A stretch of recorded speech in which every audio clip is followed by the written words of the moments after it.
I'm not going to tell you to not love La La Land. I know a lot of people love La La Land. I'm not going to tell you that you need to agree with me. A lot of people don't agree with me. If I were to do those things, it would be rife with snobbery, and as I will explain later, that is not an attractive characteristic. Rather, I want to examine the flaws of the film and explain why dislike of La La Land has become more widespread than many critics and audiences anticipated. Believe it or not, it is not only because of some backlash at its popularity.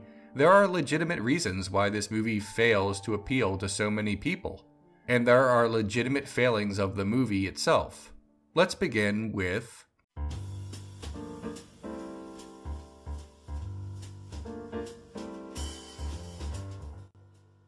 There has been an abundance of criticism in recent musicals about main characters played by actors who are not upper-level singers, but will bring in audiences more than some unknown vocalist.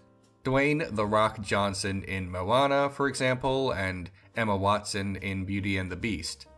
This criticism is not invalid, but the issues are negligible. Johnson's charismatic sing-talking is unspectacular, but completely passable and reasonably acceptable for the character he was portraying. He's fine.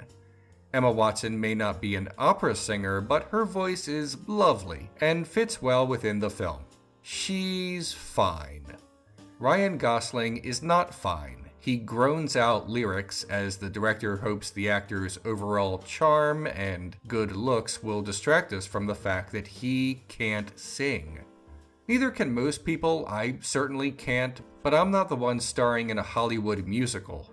You know what, this isn't even his fault, he's just doing his job to the best of his ability. The problem is that somebody thought that audiences would be happier with a recognizable, handsome star who can't sing rather than someone who can do the job well, but isn't Ryan Gosling.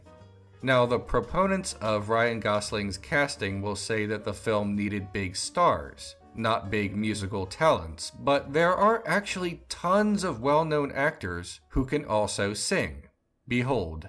Our dream can become a reality. So why'd you leave my world when you turned your back and left me far behind? What is my reaction? What should it be? Tonight, the Tonys were tonight. You're not the only one, not the only one. She almost makes the day begin. Just one night, just one night. And this is Ryan Gosling. City of stars, are you shining just for me? Would love this swirling sky, but there's only you and I. Unfortunately, there aren't a lot of songs to spread out the singers and avoid Gosling dominating the lyrics. Another Day of Sun, Someone in the Crowd, A Lovely Night, the John Legend song, The Fools Who Dream, and a myriad of variations of City of Stars. I'm not going to count reprisals as other songs. The rest of the soundtrack is instrumental. Parts of Another Day of Sun and Someone in the Crowd have noticeable sound mixing problems with its score, raising far too loud to hear all the lyrics. Listen.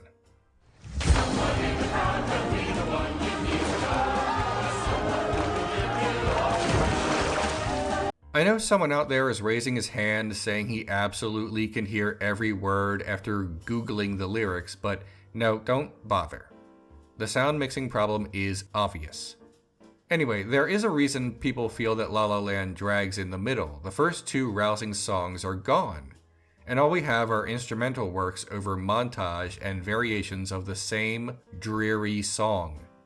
Defenders may be quick to point out that this is a jazz musical and lots of instrumental pieces make sense. And while that's true, that does not differentiate itself from every other non-musical movie that also has a score.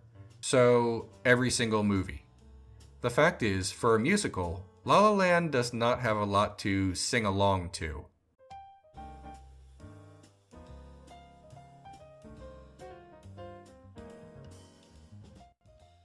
Big 1950s dance numbers are interrupted by almost anachronistic cell phones, yet its ambiguity about when we are supposed to be is highlighted far more by its outdated racial politics. La La Land has a race problem. It opens with a dance sequence sung by a diverse group, but immediately after the song, we see Mia and Seb begin to bicker with each other, and all those voices are forgotten for the rest of the film, and our nearly exclusively white musical can begin. Sebastian is convinced that jazz is dying, and his purpose in life is to save it from extinction. Casting Gosling forces La La Land into the mold of the white savior film. A story in which the fate of a minority group depends not on themselves, but on someone whose intellect or personal passion is portrayed as superior, and that person just happens to be white. In this case, the traditionally black music style of jazz must be saved by the one man who has the guts to stick by his convictions. The black people in the jazz nightclub are inexplicably seduced by Seb and Mia's dancing. At the end of the film, Seb opens up his own jazz club that is shockingly successful and gains a black apprentice who is pretty good on the piano himself, but not so good that he might take over the club from Seb. In the middle of all of this, Seb is approached by Keith, played by John Legend. Keith is a very successful jazz musician who practically begs Seb to join because nobody is more gifted at playing piano than Seb. Keith tells Seb that jazz was innovative in its time, and if he refuses to reinvent jazz in the present, then he's not really living up to what the genre is all about, the future. Seb agrees, and then he doesn't. In the predominantly black band, Seb is the one who sticks to his guns, unlike Keith, who sells out jazz. Basically, the only major black character in La La Land, a film about jazz, is the closest this musical has to an antagonist. At best, it's a little awkward. Your mileage may vary on how much you personally cringe about socially tone-deaf casting and narrative. At worst, it's troubling and embarrassing. I'm not a jazz musician, but it only took a little digging to discover that said musicians hate what Sebastian is doing in the film, drawing hard boundaries and narrowing what jazz should and should not be. It's completely out of step with what jazz actually looks like today. Seb is a neo-bop jazz musician. The neo-bop movement condemns the addition of rock and hip-hop into the genre, popularly called jazz fusion. Miles Davis, for example, was lambasted for selling out, a role that black musician Keith takes on in the film, only to be challenged and, at least thematically, defeated by our savior when he opens up his own jazz club and quits the band. This all seems rather heavy for something that is just music, but taste and style can sometimes harden into something resembling ideology. There is a kind of snobbery that persists throughout La La Land, and really all of Damien Chazelle's films. All three of his directorial efforts have been about jazz. 2009's Guy and Madeline on a Park Bench, 2014's Whiplash, and now La La Land. All his movies are about jazz, and rather than loving tributes, at least the last two contain scenes in which the male protagonist condescends to otherwise ignorant characters about why jazz is great and rock is bad. Seb infantilizes Mia, reminding her late in the movie that she loves jazz now, right? Right? You love jazz now, right? Right? Say it. This devotion to purity is not something to be honored. It's not romantic if it talks down to the audience avatar, a character who does not like jazz in the same way that the target demographic audience of the film probably does not like jazz. It should be obvious, but in case it were not, when Mia says she hates jazz and Seb explains why her opinion is wrong, Seb is the director and Mia is us. An enthusiast tells others why they love something. A snob tells others why they are idiots for not loving it. That is a key difference. And speaking of obnoxious behavior,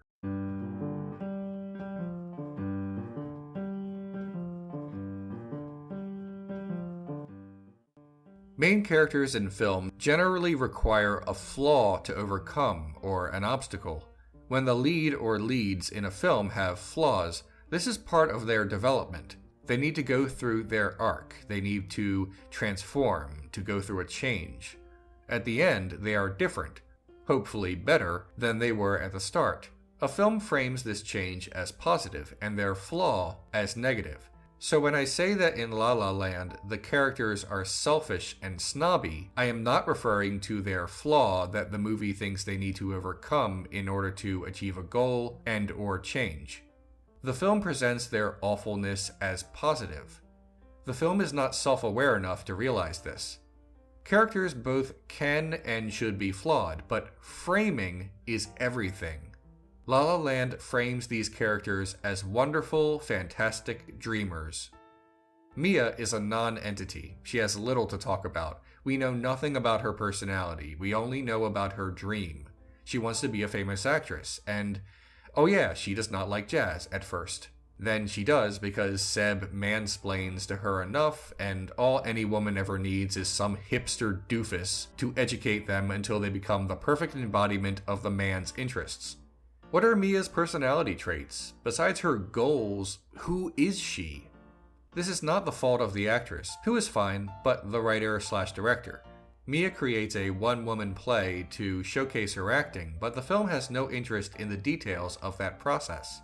Nothing about the subject of the play, stage direction, the business, etc. Plenty of time to discuss Seb's obsession with jazz and why jazz is so great, and we see a full song in their performance, but Mia? Almost nothing. Mia is not a character, she is a symbol of a dream, a symbol of success. And what about Seb?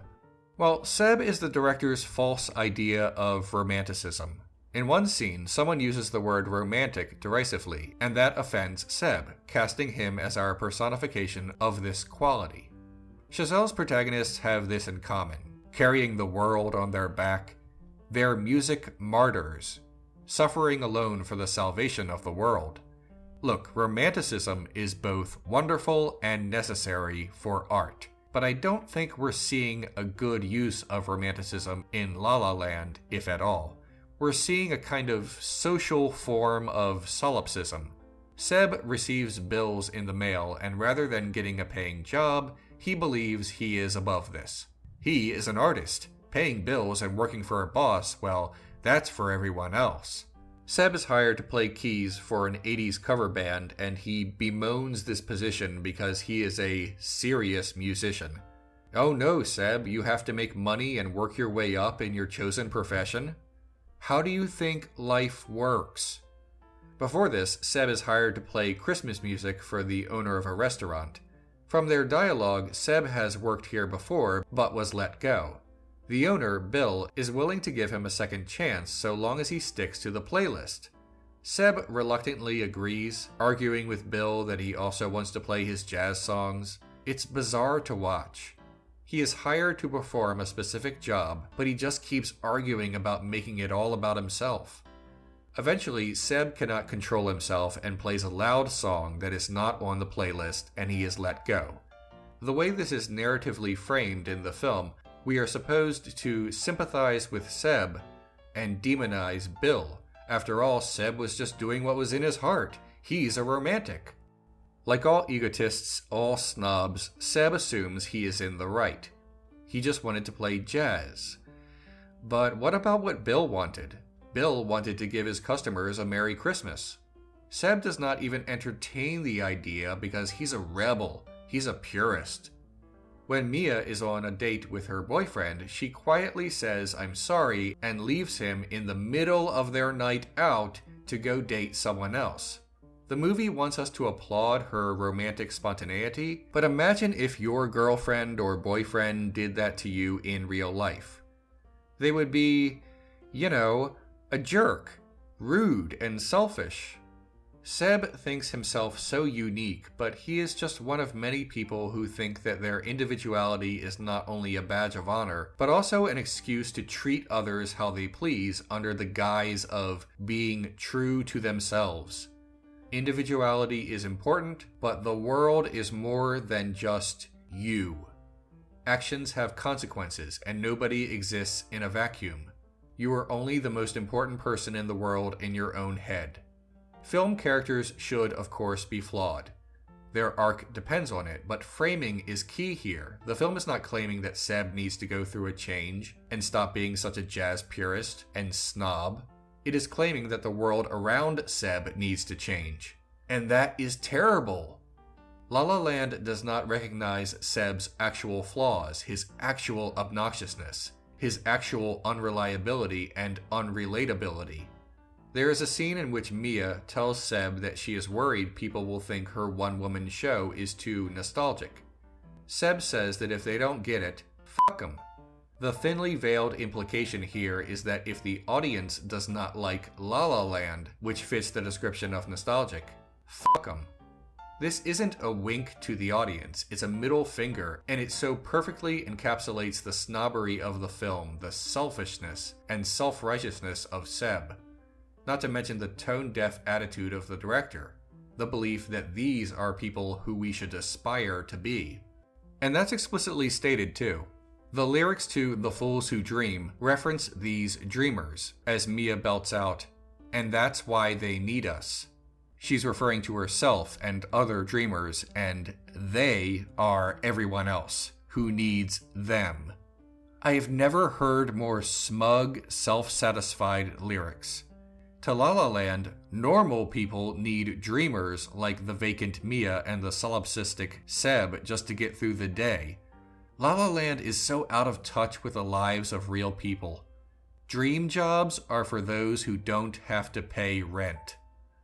Speeches by movie characters who become rock stars about following only your dreams and never taking realistic, careful steps towards your happiness should come with a disclaimer about the survivor bias of this near impossible quest.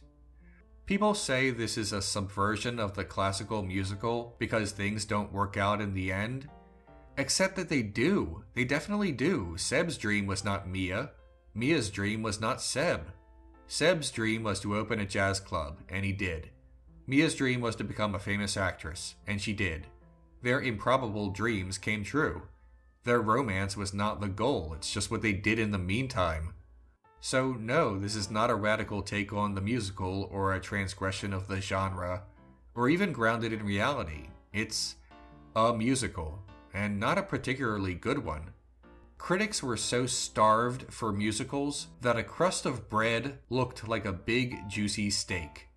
La La Land is stuffed with hammy, lazy homages, embarrassing racial cluelessness, and obnoxious characters who are not nearly as clever and ambitious as the director believes them to be. Hi everyone, if you like what I do, consider clicking on the orange Patreon link below. That's how this show happens. It's also a way for you to request an episode, so check it out.